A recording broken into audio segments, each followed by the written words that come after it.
কোনো রকম ঝামেলা ছাড়াই একদম ইউনিক ভাবে আলু পরোটা তৈরি করব, যেখানে কোনো রকমই ভেজাল থাকবে না আর বানাতেও সুবিধা হবে।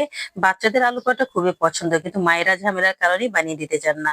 তা আজকে আমার এই পুরো রেসিপিটা দেখেন, তাহলে বুঝতে পারবেন কতটা ঝামেলা কমিয়েছি, সময়ও কম লাগবে, খেতেও অনেক মজা লাগবে। আসসালামু আলাইকুম, কেমন আছেন সবাই? আশা করি ভালো আছেন। আলহামদুলিল্লাহ, আমিও ভালো আছি। এখানে আমি আলু সিদ্ধ করে নিয়েছি 3টা। এই সিদ্ধ আলুগুলোর সাথে মরিচের গুঁড়া, ধনিয়ার গুঁড়া আর স্বাদ মতো লবণ দিয়ে দিলাম। তারপর ভালো করে কষলিয়ে একদম ভর্তা বানিয়ে ফেলেছি। আর এবার দিয়ে দিচ্ছি এখানে কাঁচামরিচ, পেঁয়াজ আর ধনিয়া পাতা কুচি। তারপর দিয়ে দিলাম এখানে চিজটা এখানে অপশনাল, ভালো লাগলে দিবেন, না লাগলে দিবেন না। তারপর দিয়ে দিলাম এখানে চিলি ফ্লেক্স। আর এবার দিয়ে দিব একটা ডিম। ডিম কিন্তু দিতেই হবে, ডিম দিলে কিন্তু খুবই ভালো লাগে। আর তারপর দিয়ে দিচ্ছি এখানে 2 টেবিল চামচের মতো ময়দা। একটা জিনিস খেয়াল করেছেন, আমি কিন্তু ময়দাটা একদম কম দিয়েছি, আলুটা বেশি নিয়েছি। যেহেতু এটা আলু পরোটা, তাহলে ময়দাটা বেশি দেওয়া যাবে না। তো যাই হোক, এখন আমি চামিচ দিয়ে ভালো করে নেড়ে চেড়ে মিশিয়ে নিচ্ছি। মিশানোর পর যদি দেখেন যে একটু লাগবে, তাহলে দিবেন, আর না হলে কিন্তু আর ময়দা না দেওয়াই ভালো। আর এটা একটু নরম নরম হবে, একটু একটা সফট ডো হবে।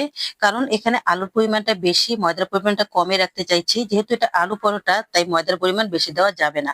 তো যাই হোক, এই তো আমার হয়ে গেছে ডোটা। আর এখন আমি সামান্য একটু তেল দিয়ে বাস কিছুক্ষণের জন্য রেখে দেবো, প্রায় 5 মিনিটের মতো, বেশি না। এই তো 5 মিনিট পর চলে আসলাম, ডোটা কিন্তু একদম সফট হয়ে গেছে। এই ডোটা দেখে বোঝা যাচ্ছে যে এখানে আলুর পরিমাণটা অনেক বেশি। এবার আমি ময়দা দিয়ে লম্বা করে একটা শেপ দিয়ে নিয়েছি। তারপর আমি টুকরো টুকরো করে কেটে নিচ্ছি। এখানে অনেকগুলো টুকরো হয়েছে, আমি যেহেতু পাতলা করে আলু পরোটাটা বানাবো, এই জন্য অনেকগুলো টুকরো করেছি।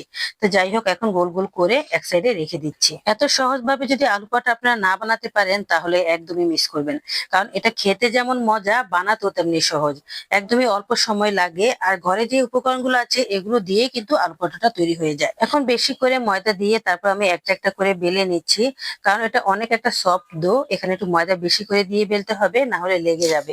অনেকেই আছেন যে গোল গোল পছন্দ করেন, তো আমার কিন্তু সবগুলো গোল হচ্ছে না। আলু পরোটা কখনোই পুরোপুরি গোল হয় না, একটু তেরা বেঁকা হয়। তো আমি তেরা বেঁকাই রাখবো। আপনি চাইলে যদি গোল করতে চান, তাহলে কিন্তু একটা বাটি দিয়ে সুন্দর করে কেটে নিতে পারেন, তাহলে কিন্তু একদম গোল শেপটা চলে আসবে। তো যাই হোক, এই তো এখন আমি ভেজে নিচ্ছি। আর ভাজার সময় 2 উল্টান দেওয়ার পর আমি সামান্য করে একটু করে তেল দিয়েছি। আলু পরোটাতে আপনি যত তেল দিবেন ততই তেল খাবে, কিন্তু পরবর্তীতে যখন আপনি খেতে যাবেন, তখন তেলে একদম ভরপুর থাকবে, আপনার হাত মুখ সব ভরে যাবে। এই জন্য আলু পরোটা সবসময় ছেঁকা পরোটার মতো একটু একটু তেল দিয়ে ভাজতে হয়। তো আমি একটু একটু তেল দিয়ে ভেজেছি। আর এই তো দেখেন কত সুন্দর হয়েছে, কত সুন্দর কালার এসেছে। আর এখন আমি একটা একটা করে তুলে নিচ্ছি। সত্যি বলতে আমার কাছে এই আলু পরোটাটা এত ভালো লেগেছে, এত ভালো লেগেছে, আমি এক বসাতে অনেকগুলো খেতে পারবো। আমার বাচ্চারা তো বলতেছে, তো কম বানিয়েছো কেন, আরো বেশি করে বানাতা।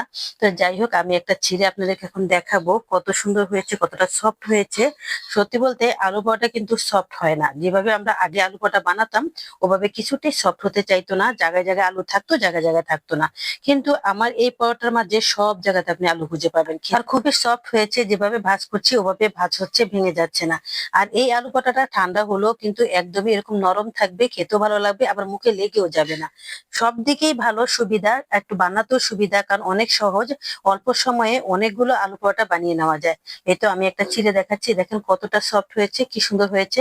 আর আপনি শুধু শুধু এটা বসে অনেকগুলো খেয়ে ফেলতে পারবেন, এত মজা হয়। যাই হোক, বানালে একটু বেশি করে বানাবেন, না হলে কিন্তু নিজে ভাগে পাবেন না। আজকের এই সহজভাবে আলু পরোটাটা বানানো কেমন হয়েছে অবশ্যই কমেন্ট করে বলবেন। ভালোবেসে একটা লাইক দিয়ে দিবেন। আজ এ পর্যন্তই, আবার আসবো নতুন আরেকটি ভিডিও নিয়ে, পাশে থাকবেন। আল্লাহ হাফেজ।